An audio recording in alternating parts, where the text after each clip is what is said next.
Hello everybody, before we start off the video I'd just like to say that I'm using a new microphone in this video, so if you don't mind comparing the sound quality of this video compared to the sound quality of my older videos, that would be much appreciated, and then let me know what you guys think down in the comment section below. But without further ado, let's get into the video. Multiplayer gaming is dying, solo player gaming is going to take over, and we only have ourselves to blame as gamers. Now, the idea of multiplayer or online gaming dying out can be very opinion-based, so hear me out and then let me know what you guys have to say down below.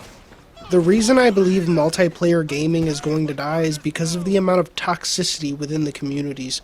And I already know that there's someone out there that's going to try to go ahead and comment, oh, you know, grow some balls, put some hair on your chest, or something along those lines. I grew up in the Black Ops 1 and 2 communities. I'm perfectly fine with some trash talk on a video game. What I have a problem with is the sheer lack of common sense in all of it as the toxicity continues to grow. Don't get me wrong, I understand that every single game has its fair share of modders, cheaters, griefers, or even hackers, but I think the toxicity has been getting pretty out of hand. Especially being that instead of asking myself which game I want to play for the day, I'm now asking myself if I want to interact with people that haven't touched grass in the last 5 years, thus not giving them godlike abilities at the video game, but instead gave them SpongeBob and Patrick for the last 2 brain cells that they have. I mean, just look at these messages that I got from some real die-hard fans of mine. All jokes aside though, these guys really thought that they were something, sending me basically the same message 3 times in a row. I should explain why and how I got these messages. You see, I was preparing for a live stream on YouTube of Dead by Daylight, and I hadn't realized that I was actually readied up for a match of the game. Luckily, I got done just in time to load into the match, and when I did, I started going for a generator to repair.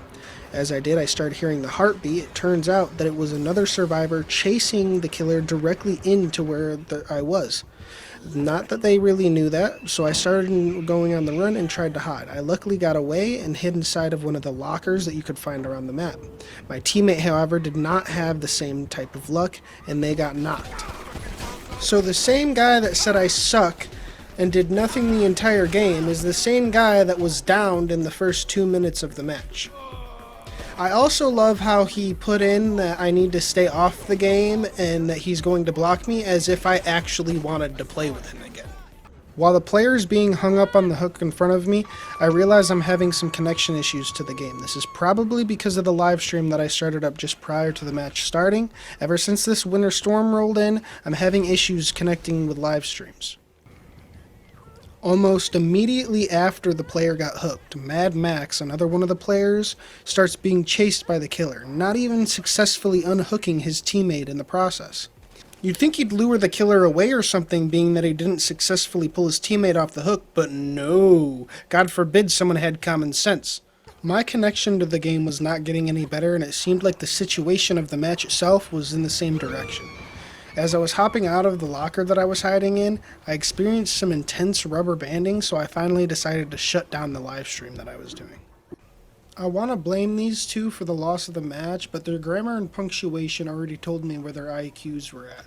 First off, Stubdo had Mad Max in between us, so you'd think that while I was unhooking their friend, that he'd grab Mad Max.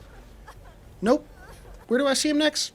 Right next to us. So that means that he walked past their friend to come to us. I don't understand it. The next thing that I have to say is while I was trying to heal the Nick guy, he decided to run instead of walk into a opposite direction, and I just got done unhooking them, which meant the killer was on their way. And if you guys know anything about playing DBD, if you're playing as the killer, you see these little red scratch marks while a survivor is trying to run, which means they were able to track exactly where they were going. Sure enough, just like I said, the killer was right on our tail, and can you guess on where she was going? Well, if you guessed to where my teammates were going, then you get a gold star. And can you remember this guy? Yeah, the guy that very sarcastically said that I didn't pull him off of the hook? Do you mean like this? Hold on, let me give you a close-up. Yeah, that's right. While your teammates were playing Ring Around the Rosie with the killer, I'm the one that grabbed you off the hook, buddy. I mean, these guys are running away from the nurse as if pallets did something. I'm sure these are the types of players that get caught up by the trapper's traps way too often. What's even crazier about them blaming me is every single time I tried to heal them, all they would do is run away. So I kind of was just like, you know what? You don't want my help? Screw it. And I went to go start fixing generators because, you know, not a single one was even close to being repaired yet. I didn't even manage to get halfway done repairing the first generator when two of them got caught and hooked up on the hook again, and the third one basically ran directly towards the killer once the other one got hooked. At this point, I had walked away from the generator because I figured that fixing all 5 of them by myself was an impossibility, so I decided that finding the hatch was my best bet of survival at this point. Right as I was found by the killer, I started receiving messages from my team. So I gave up the match basically. Looking back, worst decision, I totally could have escaped the killer. He was just as bad as my team was basically. Nonetheless, I was having shade thrown at me, so I switched gears real quick because I'm not going to sit here in a party and have everyone complaining at me because I couldn't do their jobs for them. Buddy, I pulled like 2 people off the hook. You guys just didn't know what you guys were doing. At one point, you can even hear me applauding their stupidity because of how fed up I was with this. Like, if they were trying to rage bait me, they did it.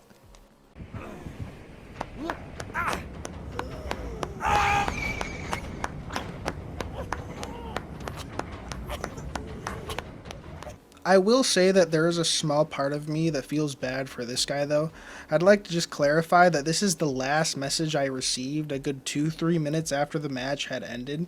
So this message to me, like, you read it and tell me in the comments what you guys think this message is, because to me this is the hey guys, I messaged him too, like just trying to fit in with his 2 buddies because he doesn't really have anything else to say.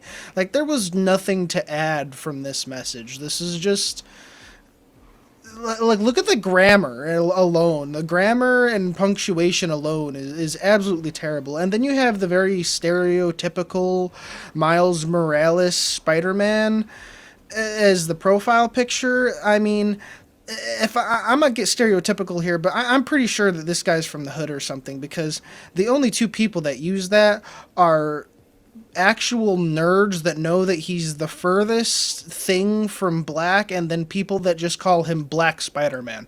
I mean, people seem to not understand that I am not a love thou neighbor type of Christian. I am very much a strike them on the jaw and break the teeth of the wicked type of Christian. I am only nice through the sanctification of the Holy Spirit. I mean, you can't put dirt on a name that already has dirt on it, you know? I mean, and if you do, it's just not gonna do anything. I've got a past. I'm not perfect, and I can get dirty. I don't know about you guys, but it is because of players like this that I am very much feeling drawn away from games like Fortnite and Apex and more drawn towards solo player games. It's just, I shouldn't have to want to get on and have a perfectly good day be ruined by some toxic little kid. It's not fun. Simple as that. But then again, maybe I'm the toxic player for thinking that people should have common sense. Let me know what you guys think. If you are new or enjoyed this video, please be sure to leave a like and subscribe, as it is very much appreciated. And don't forget to tell me your thoughts down in the comment section below. Until next time, have a blessed day. Deuces.